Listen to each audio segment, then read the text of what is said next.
కాసేపట్ల మంత్రివర్గం సమావేశం అంటే నిమ్మలంగా పగటిలు బువ్వ తిన్నాక ప్రగతి భవన్లకు పోయి పొంటల కమానం మీటింగ్లు గింత మతలో కూడా బయటికి తెలవనియరు.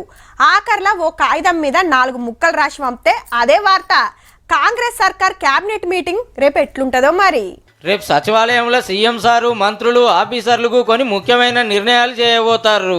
జూన్ 2 నాడు తెలంగాణ రాష్ట్రం 10వ బర్త్డే కాబట్టి ఎట్లా చేయాలి, ఏం చేయాలి, ఎవరిని పిలవాలనేది మాట్లాడుకుంటారు. ఆంధ్రాతోటి ఇంకేం పోతుంది, మనకు రావాల్సిందేంది, పోవాల్సిందేందని కాగితాలు మర్రేస్తుర్రట. ఈ కాంచి హైదరాబాద్ తెలంగాణకు మాత్రమే రాజధాని. ఈ 10 ఏళ్ల సంధి పొత్తుల రాజధానిగా ఉండే. అట్లనే రుణమాఫీ 15 ఆగస్టు లోపల పక్కా చేస్తామని ఎలక్షన్ల మీటింగ్ లో మళ్ళా చెప్పిండ్రు కాబట్టి ఎంత పైకం కావాలి, ఎట్లా చేయాలనేది డిసైడ్ చేస్తారట. రైతు భరోసా కింద ఏడాదికి ఎకరానికి 15,000 కౌలు రైతులకు ఇచ్చే ముచ్చట సుతెళ్తది. వడ్లు కొనుడు ఎట్లా నడుస్తుంది, చెప్పున పైసలు పడుతుంది లేని అరుచుకుంటారట. ఆమ్దాని పెరిగటానికి ఏం చేయాలి, మేడిగడ్డ సంగతి ఏంది, అన్నారం కథ ఏంది, ఎంక్వైరీ రిపోర్ట్లు ఏమంటున్నాయని చర్చ చేస్తారట క్యాబినెట్ లా.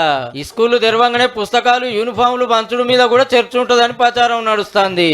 చూడాలి మరి. ఓట్లొడిచినాక సీఎం సారు మంత్రులంతా కూకునే ఫస్ట్ మీటింగ్ ఇదే కాబట్టి ఏమేం డిసైడ్ చేస్తారో.